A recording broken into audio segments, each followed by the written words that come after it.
a point that I can mention to you, because in some cases in the other provinces, or even here in Cape Town, you will work with the FCM in 2-3 months time, they got a job and they just leave.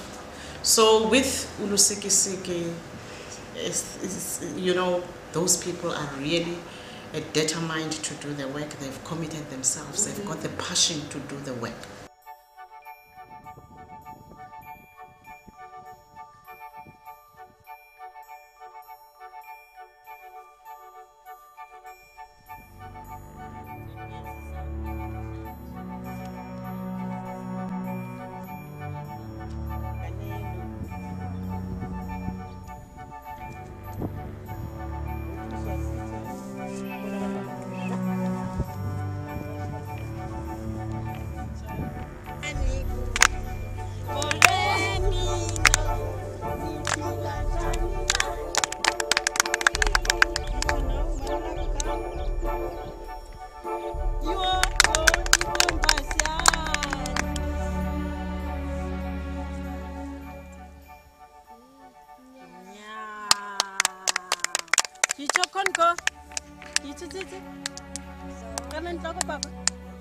Come.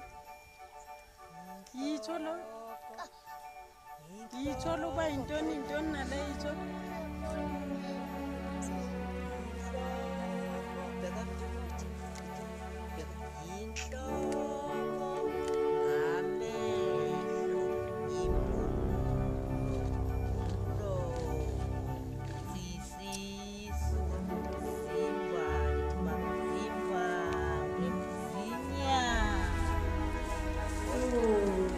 Research has shown over and over that it is vital that we invest in good quality or good caring and nurturing, but also good stimulation at an early age. Research has shown over and over that the first 7 years are critical to the development of any human being.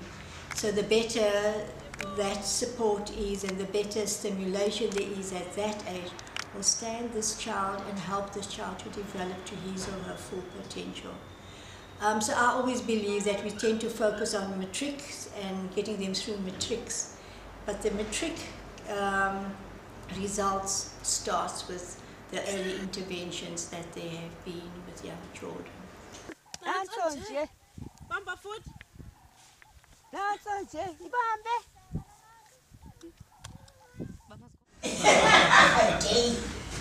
But there is a copy that I've made this time around that will explain more. If you say basic concept of color, you need to explain it further. Why you said basic concept of color? Basic concepts introduces them to understanding. That's a window. Why is it a window? Windows are frames with glasses, but in order for them to understand that, they must have these basic concepts. The basic concepts, like Mrs. Pat had said, it's color, shape, size, numbers, positions, and letters. But what do we mean when we talk about colors? Vir die training in itself was het regtig dit was goed. Dit was opvoedkundig. Wat vir my regtig gestrak het van die training was ons 'n community entry. Wat ons gedoen het, want ons het dit gedoen in Lansdowne, wat ons 'n community entry gedoen het as 'n exercise. En daar het mense besef regtig wat sy gaan deel. Maar ook nie 100% want jy moet terugkom in jou eie gemeenskap en dit daar kom doen. My highlight about the training firstly was to meet new people.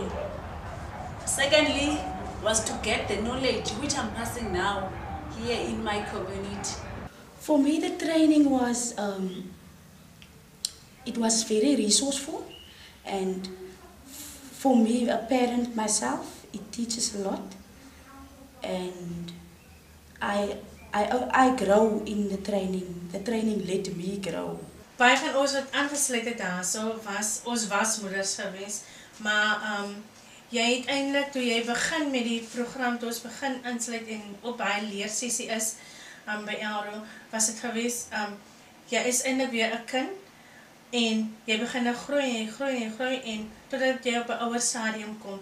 En vir my was dit so van daar was baie goed wat ek kom leer het daarso.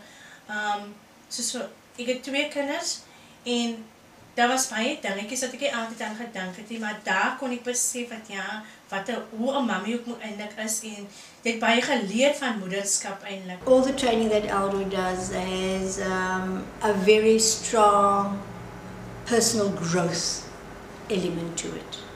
So if we look at any of the FCMs, they also come from the family, from the communities where the programs set up, and these communities are also mostly vulnerable communities.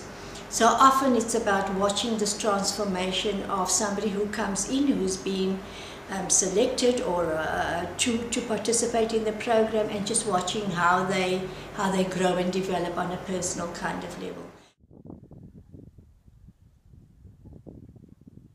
Kengoku into elandelayo sizokwazisana noba ke siqhubeleka kukhona esibalindileyo kuba ke bengakafiki ke kuye kuthiwa ke umfundisi ulindaba evesi ke nathi siyaqhubeleka silinde ngevesi. Enkosi.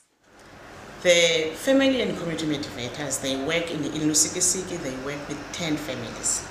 So once a month, they combined those families, their 10 families. Mention that they have to assess the needs of the families of their homes. And then they come out with a topic, like hygiene. Then once a month, you combine your families, and then you address the topic, and you engage them in the topic. With home visit, it's only one person with 10 families, but with the cluster workshop, they work as partners. There's also a play group that is happening. So the caregivers, they bring their children, and then they will be divided. The children will be on their side, and then that we call the play group, and the caregivers attending the cluster workshop. So one FCM will run a play group, and the other FCM will run a cluster workshop.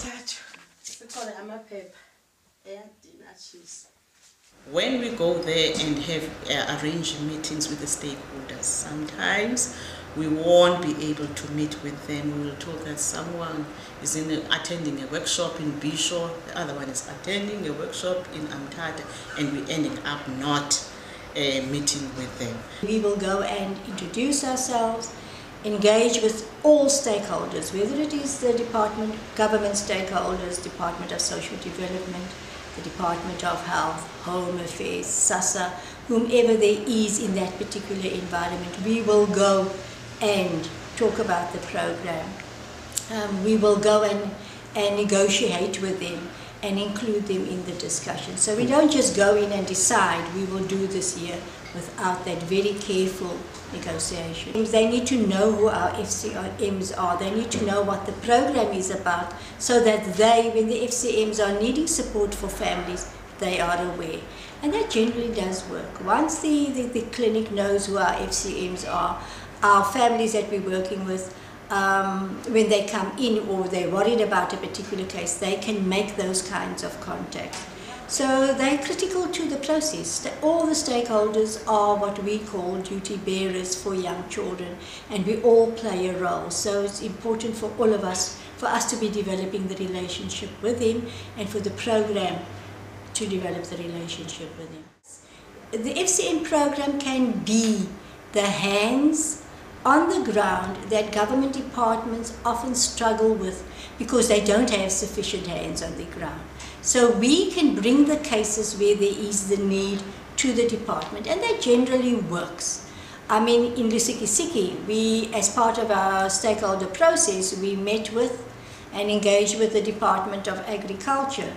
And throughout that program, we really struggled for them to come on board with the program. Our aim, it was for income generating for these families, because they are very vulnerable. So food gardening was our target, that we want these families, each family, to have a food garden. Although we struggled at the beginning, it wasn't easy, but only last year they came in, and food gardens now, the families, they have a food gardening. And they are also helping the FCM with the seedling, to give a seedling to their families. So it was quite interesting because really we struggled. And last month when we were there, 1,200 seedling was delivered to the coordinator to distribute to the FCMs for their families. So the program's at an end, and all of a sudden our families and all the 300 families that we've worked with over the 4 years have now had access to gardens. The Department of Agriculture, through the FCMs, are providing seedlings and things for the garden. But I think because of the process we believe in is going back, building the relation, keep talking, so when people are not available, although you've made an appointment, you go back the next time and you engage with him. And as a result, you build those relationships, and in the end, the community or the families benefit through the process. The goal at the end of the day, the bottom line is to develop all children and to develop all of them to the best, to their full potential. That is the bottom line, is to get to the children who are outside, and normally these children are the poor and marginalized. And it's beginning to work with, slowly beginning to tip the scale so that they no longer at a disadvantage. En die wolf blaas weer. En die wolf blaas vir die laaste keer.